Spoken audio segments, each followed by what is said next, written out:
Салам достор, байланышта Санчо Бей каналы. Бүгүн 2008-жылы тартылып болгон окуядан алынган Таш менен ургулуу аттуу тасманы көрөбүз. Каарманыбыз экинчи аял алууну максат кылып биринчи аялына жалган жалаларды жаап аны өлтүрүүнү көздөй баштайт. Анда эмесе достор, алдыңкы мүнөттөрдө биз менен болууга даяр болуп калган болсоңуз, тасманын таржыманын баштай берели.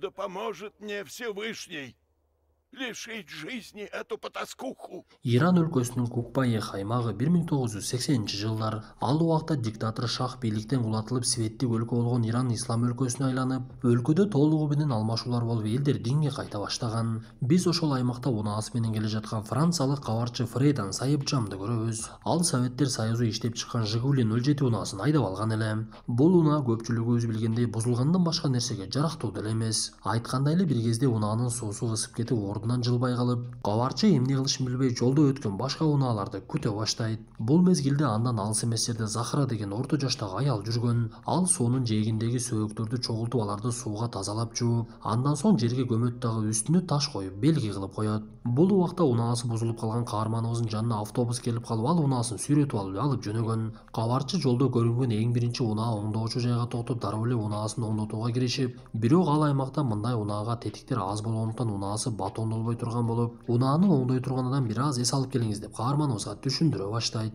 Бул убакта биз буга чейин көргөн Захра каарманыбыздын эки жагын карап, анын кабарчы экендигин дароо эле билип, ага жакындоого аракет кылып, ал жерде аялдар бейтааныш эркектер менен сүйлөшүүгө тыюу салынгандыгына карабай каарманыбыздын жанына келип, сиз бул жерде болуп жаткан мыйзамсыздыктарды айтып чыгышыңыз керек. Булар өздөрү чындыгында шарият жолунда жүрөбүз дегендиги менен шайтандан айырмасы жок. Мен сизге айтып берсем болобу деп жаткан мезгилде эле артынан эки адам келет. Булардын бирөөсү айыл башчысы болсо, экинчиси айылдын имамы болчу. Алар Захраны бейтааныш эркек менен сүйлөшпө деп коолап жиберишет дагы каарманыбызды өздөрү менен тартышып, биз бөтөн өлкөдөн келген меймандарды сыйлашыбыз керек, жүрсөңүз Баткен күрүшүнөн мыктылап бир аш жасап берели. Биздин эл меймандос деп эле кайра тартылганда карабай эле кабарчы Фрейдан алар менен баруудан баш тартып коет. Ал мындан соң айылдагы ашканалардын биринде отурса, Захра жашынып барып кагаз ыргытып, кагазга үйүнүн кайда жайгашкандыгын картасын чыйып, анан дагы үйүнө кел деп жазыптыр. Анда Фрейданга Захранын өзүнүн алып жүргөндөгү кызык болуп, анын үйүнө барууну чечип, үйүнө барып Захрага дароо эле суроо сала баштайт. Мага буга чейин жолуккан адамдар сени келе соорак деп айтышты. Чындап эле ошондойбу? Сен эмнеге мени үйүңө чакырып жатасың? Деги максатың эмне десе, Захра ага жооп берип, мен сага кечеги окуяларды айтып берейин. Ошондо сен мен келесоомунбу же эркектер келесообу толук түшүнөсүң. Бул биздин өлкөбүздө аялдардын сөзү эчтекени чечпейт. Ошондуктан айтып берген сөздөрүмдү үн жазуучу аппаратыңа жазып алгын дагы өзүң менен ала кеткиниң. Анда баштайлы деп эле чылымын алып чыгып чеккенче эле окуясын айтып бере баштайт. Саймадан супер сунуш. Кубаттуу гигабиттик жаңы муундагы Wi-Fi роутер. Секундасына 1 гигабитке чейин супер ылдамдыкты колдоо. Ар түрдүү диапазондогу 2 Wi-Fi тармагын жөндөө мүмкүнчүлүгү. Үйүңүздүн каалаган бурчунда туруктуу интернет. Жана ушуну сиз премиум 500 плюс ОТВдын супер ылдам тарифин кошууда таптакыр акысыз аласыз. Күтүүнүн кереги жок. Сайманы кош. Биз окуя башталган кезде Сарая деген аялдын күйөөсү Алини көрөбүз. Ал айылдын имамы Хасанга оюн айтып, аны такыр эле көндүрө албай жаткан. Анда Али Хасанга анын эски күндөрүн эстетип, бир кезде кылмышкер болуп жүргөндүгүн айтып, азыр өзүнчө эле элдин көзүнө молдо көрүнөсүн, эгер чындыкты айтып койсом айылдын бардыгы сенин ким экендигиңди билип калат. Кел андан көрө менин сунушума макул болуп Сараяны көндүр деген талабын коет. Анда Хасан башка аргасы жок экендигин түшүнүп, Алинин үйүнө барып аялы Сараяга жолугуп, сенин күйөөң мага аябай эле арызданып жатат, сен ага такыр эле төшөктө көңүл бурбай жатыпсың го. Ошондуктан ал экинчи аял алуу чечимине келиптир, бирок экөөңөрдү тең бага албайт экен. Сени менен ажырашам деп жатат, сага үйүн жана эгин талаасын таштайт экен. Анан дагы кыздарыңды өзүң багып аласың десе, Сарая бул нерсеге макул болгусу келбей, ажыраша турган болсо кыздарынын курсагын тойгозуп багыш ал үчүн оор түшө тургандыгын түшүнүп кыжылатчылыкка батат. Анда имам өзүнүн сунушун айтып, эгер кааласаң мен сени убактылуу никеге алайын. Бул нерсеге динибизде уруксат берилет деп каяктагы дин бузар чала молдолордун сөзүн айтат. Көрсө бул сөздөрдү Захра угуп калып, имамды Сарайынын үйүнөн куалап чыгып, сен чындыгында динди жамынып алган шайтан экенсиң. Ушул кылганың кантип болсун деп Хасанга жаман сөздөрүн айтып, андан соң Сараяга дагы кеңешин берет. Сен ошол жаман күйөөң Али менен ажырашып эле кетпейсиңби? Ага эмнеге чыдап жүрөсүң? Анын жанагы аягы суюк кыздарга дагы деле барып жатат окшойт десе, Сарая бир чечимге келе албай жаткандыгын айтат. Биз ушул жерде анын күйөөсү Али 14 жаштагы Мехри деген кызга үйлөнүүнү каалап жаткандыгын түшүнөбүз. Көрсө Али түрмөлөрдүн биринде күзөтчү болуп иштегендиктен ал жерде камалып олтурган бай дарыгерлердин бири менен сүйлөшүп, ал 14 жаштагы кызын Алиге бере турган болсо ага жардам берүүнү чечиптир. Эң кызыгы бул тууралуу Али келип үйүндөгүлөргө өзү мактанып, экинчи аял ала турган максатын балдарына дагы айтып бере берет экен. Бир кезде эле ал жумуштан үйүнө келген кезде биз каармандарыбыздын 2 уул 2 кызы бар экендигин түшүнөбүз. Анда Али адаттагыдай эле келип эле ызы чуусун баштап аялына тишин кайрап, кыздарына көңүл деле бурбай балдарына сүйлөп, апаңар такыр эле мен менен ажырашпас болду го. Бүгүн болсо мени уят кылып үйдөн имамды коолап чыгыптыр. Эгер Мехриге үйлөнө турган болсом балдарымды алып алып шаарга дагы кетмекмин. Сен болсо кыздарыңды алып алып кала бер десе, ал жерде олтурган балдары апасын коргогондун ордуна тескерисинче апасына сөз айтып, чындап эле атам менен батыраак ажырашыңызчы, биз дагы шаарга кеткибиз келип жатат деп айтат. Кандай болбосун үйдө акыркы күндөрү такыр эле тынчтык болбой, Сарая менен Али ар дайым эле уруша беришчү. Кому сказал не смей? Мы уходим. Бирок бул жолу Сарайы чыдабай 2 кызын алып алып Захранын үйүнө кетип калат. Анда Захра дагы бир жолу эмнеге сен аны менен ажырашып кетүүгө макул болбой жатасың десе, 2 кызын бага албастыгын түшүндүрүп, ар башка эркекке кор болуп, убактылуу некеде болууну каалабай жаткандыгын айтат.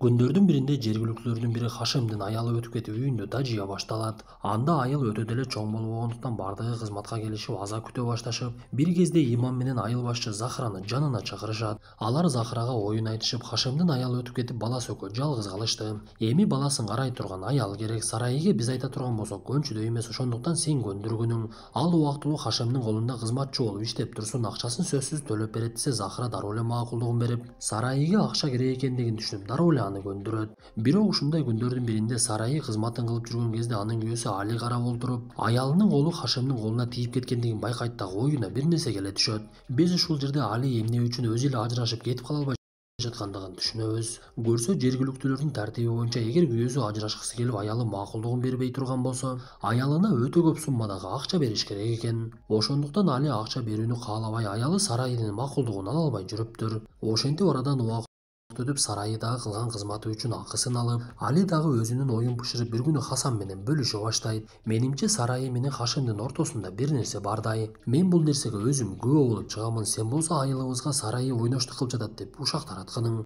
Ойноштуктун жазасы динибизде таш менен уруп өлтүрүлөт. Эгер Сарайы өлө турган болсо, ага эч кандай акча бербей эле кутулмакмын. Ажырашуунун башка жолу калбады окшойт деп Хасанга катуу талабын коюп, эгер айтканыма көнбөсөң сенин сырларыңды оңой эле ачып коёмун деп имамды дагы бир жолу коркутат. Сыягы бул жердегилердин аялын башкарып интрига жараткандан башка такыр эле иши жок окшойт.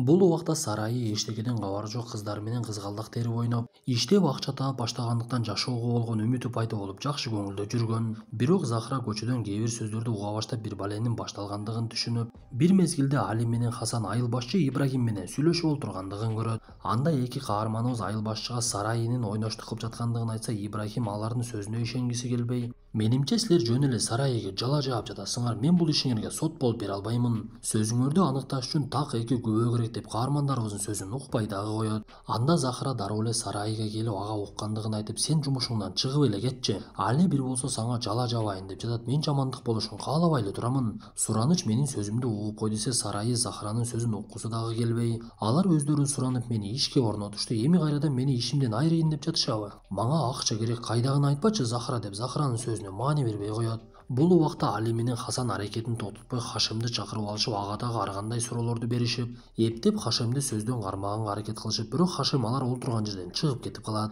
Анда экөө анын артынан калбай үйүнө чейин барышып, бир кезде баласын алдап соолай башташты. Хашемдин жалгыз уулу Мухсем жашы чоң болгондугу менен акыл эси бир аз кемирак эле. Ошондуктан аны алдап коюш каармандарыбыз үчүн оңой сезилди окшойт. Хватит, перестаньте это. Хватит уже. Алар Мухсемдин ар кайсы нерселерди сурап, андан соң Хашимди коркутуп, эгер менин аялым мен ойноштук кылган болсоң, сен дагы жазага тартыласың, балаң болсо жалгыз калат. Анда мен балаңды түрмөгө камап салам дагы ошол жакта караймын. Сен ошол нерсени каалап жатасыңбы деп Хашимди жарга такашып, коркуп калган Хашим баласы үчүн алдаганга туура келип, макул эми ошол суроого жооп берсем эле кутуламбы? Ал менин үйүмдө кээ бир учурда уктап эс алат эле, бирок мен жок мезгилде деп айтат. Анда бул сөздөр Алиге жетиштүү болуп, бир мезгилде көчөдө ызы чуу башталып, ал элдин алдына аялы Сарайын алып чыгып алып ортокмок ала баштаптыр. Бул ызы чууну угуп калган Захра чуркап барып Сарайы коргогонго аракет кылып, ал жерде эч кандай кыймыл кылбай карап турган адамдарга кайрылып, силерде деги уят деген барбы? Бир нерсени каратып эле сынтыктырып койсо силерге, жанагы Темиров лайфтан эч кандай айырмаңар жок деп бардыгын тилдеп, бул маселени олуттуу чечиш керек деп Сарайыны үйүнө алып кетет дагы дароо эле айыл башчы Ибрахимди чакырышат. Анда Ибрахим келген кезде Али дароо эле ызы чууга түшүп, бул менин намысымды жерге чачты. Ал Хашим менен ойношту кылыптыр, ишенбесеңер Хашимден сурагыла деп Хашимди дагы ал жерге чакырышып, Ибрахим андан сураса Хашим Алини карап эле коркуп бардыгын Али айткандай айтып бере берет. Бирок ал так Сарайы менен жаттым деп айтпай, Сарайы кээ бир учурда менин төшөгүмдө уктап калчу. Анан дагы кээ бир учурда мага күйөөсүнө гана айтыла турган сөздөрдү айтат эле. Мен чындыкты эле айтып жатамын деп Кудайдан коркпой, Алиден коркуп Сарайыга жалааны жабат. Анда Ибрахим кимге ишенишин билбей, бирок бир чечимге келиш керек экендигин түшүнүп, Захра болсо аял баш менен чындыктан тайбай Сарайыны колдон келишинче коргоп жатты. Все мужчины такие. Когда за нас вступались? Ошентип бир кезде имам баш болгон айылдагы аксакалдар кеңеши чогулушуп, бир чечимге келишип Сарайыны дароо эле күнөөлүккө чыгарышат. Эң кызыгы ал кеңештин арасында Сарайынын өзүнүн атасы дагы катышат. Атасы өз оозу менен кызын күнөөлүү деп таап, аны өлүм жазасына тартууну чечишип, жергиликтүүлөр дароо эле даярданышып, шарияттын тартиби боюнча каармановду таш менен уруп өлтүрүүнү чечишкен. Бул кабар тез эле Захранын үйүндө отурган каарманыбызга дагы жетип, ал эмне кылышын билбей дагы калат. Акыр аягы тагдырына моюнсунуп, Али андан кутулуунун жолун тапкандыгын түшүнүп, өлүмгө даярданып, кыздары менен коштошуп, аларды Захрага дайындап, менин кыздарымды жакшы карагының, алар апасынын эч кандай күнөөсү жок өлгөндүгүн сөзсүз билишсин. Сен аларга жеткиресиң деген үмүттөмүн десе, Захра Сарайыга убадасын берип, бул окуяны бир эле сенин кыздарың эмес, бүткүл дүйнө билет. Мен дүйнөгө бул кемчонтойлордун кылыгын сөзсүз жеткиремин деп сөзүн берет. Бул убакта чоңдору баш болуп, жаштары төш болуп, өлүм жазасына даярдык көрүп жатышкан. Бир кезде жазаны аткаруу мөөнөтү келип, каарманыбызды үйдөн алып чыгып жөнөшүп, өз алдынча ой жугурта албаган айылдын эли жалган жалага ишенип Сарайыны жаман көрүп жатышты. Бир кезде аны айылдын ортосуна алып келишип, элдин алдына имам Хасан чыгып, бул аялдын кылыгы биздин бүткүл айылды уят эле кылды. Ошондуктан аны ташбаранга алып өлтүрүү чечимине келдик. Анткени ал өзүнүн күнөөсүнүн жазасын алыш керек. Ага ар бир тийген таш бизге келген балейни дагы жок кылат деп элди ого бетер күйлөнтүп, андан нары каарманыбызга буга чейин атайын казып койгон жерге алып жөнөшөт. Бул нерсени сыртта карап турган Хашим кылган кылыгына чыдай албай, Сарайынын жүзүн карай албай үйүнө кирип кетти. Сарайы болсо көзүнөн бир дагы тамчы төкпөгөнгө аракет кылып, Захарга сен дагы ыйлабагын деп буйруп, Ибрахим ага акыркы жолу сүйлөгөнгө мүмкүнчүлүк бергендиктен элдин алдында сүйлөй баштайт. Эмнеге бул жерде мени тааныбагандай болуп турасыңар? Мен бир кезде силердин кошунаңар элем го. Бул айылда чок эле өмүр сүрдүк. Бирөөңөрдүн кошунаңар болсом, бирөөңөрдүн кызыңармын. Бирөөңөрдүн аялыңар болсом, бирөөңөрдүн апаңармын. Мени ушул абалга түшүрүп коюп, кантип чыдап карап турасыңар десе, арасынан бирөөсү чыга калып, бул Аллахтын каалоосу деп өздөрүнүн кылып жаткан күнөө иштерин Аллахка төңкөй башташат. Андан соң убакыт келди деп каарманыбыздын колу бутун байлашып, чуңкурга түшүрүп, белинен ылдый көмүшүп, кана эми киришели деп имам эң биринчи ташты алып келип Сарайынын атасына берет. Анда Сарайынын атасы бул кыз эми менин кызым эмес деп ал тарапка таштарды ыргытып, бирок анын таштары такыр эле жетпей, бир кезде Али ташты алат дагы Сарайынын чекесин жара соғуп салат. Ошентип ал жердегилер Аллахты улуктап кыйкырып, экинчи ташты имам Хасан алып, ал дагы Сарайы жака ыргытып, андан соң Али балдарын алып келип, аларды дагы апасын урууга муктаж кылат. Ошентип бул убакта каарманыбыздын бети башы канчалап оорусуна чыдабай эми гана ыйлай баштаган. Бир кезде адамдар Хашимди алып келип, имам ага дагы таш берип, кана аткының деп күйлөп, бирок Хашим бул нерсеге чыдабай таштарды таштап эле кетип калат. Ошентип Али максатына жетип, Сарайыны бардыгы ташбаранга алышып, кайра анын тирүү же тирүү эмес экендигин текшерип, тирүү болгон болсо таш менен ургулай беришет. Добить, тварь! Ошентип акыр аягы Сарайы бул дүйнө менен кош айтышып, бирок аны көмгөнгө дагы уруксат беришпей, аялдар биригип алып анын денесин суунун жанына барып таштап келишет. Көрсө Захра эртең менен дене ташталган жерге барып, ал жерден бирин серин гана сөөктөрдү таап, ошолорду көмүп жатып, анан кабарчынын унаасы бузулуп калгандыгын көрүп калган экен. Элдер болсо окуя болгон түнү аябай сайраңдап, зынакордон кутулдук деп майрамдашыптыр. Ошентип бул окуяны кабарчыга айтып берип жаткан Захра сөзүн бүтүрүп, ошол маалда унааңыз даяр болду деп унааны оңдоп жаткан адам дагы келип калат. Көрсө унааны оңдогон адам Хашим экен. Бул убакта имам Хасан дүрбөлөңгө түшүп, биз бул кабарчыны кетирбешибиз керек. Менимче Захира ага болгон окуяны айтып берип койду окшойт. Бул ишибизди сырттагылар билбеш керек деп жатса, бир маал деле ал жерге Али келип калып, буга чейин сөз болуп жаткан 14 жаштагы Мехриге үйлөнбөй калгандыгын айтат. Көрсө анын түрмөдө олтурган атасын өлүм жазасына тартып жиберишиптир. Муну уккан Хашим дагы кызы чууга түшүп, силердин аракетиңерден майнап чыкпай калды го. Мени коркутуп үркүтүп жалганды айттырдыңар эле. Эми болсо алиңер үйлөнбөй калыптыр десе, Ибрахим ошондо гана туура эмес чечим чыгарып койгондугун түшүнүп, кандай болбосун кылмышка себепкер болуп калгандыгын билет. Бул убакта кабарчы Фрейдан кетүүнүн аракетин көрө баштаган. Анда Хасан кайра анын алдынан чыгып аны токтотууга аракет кылып,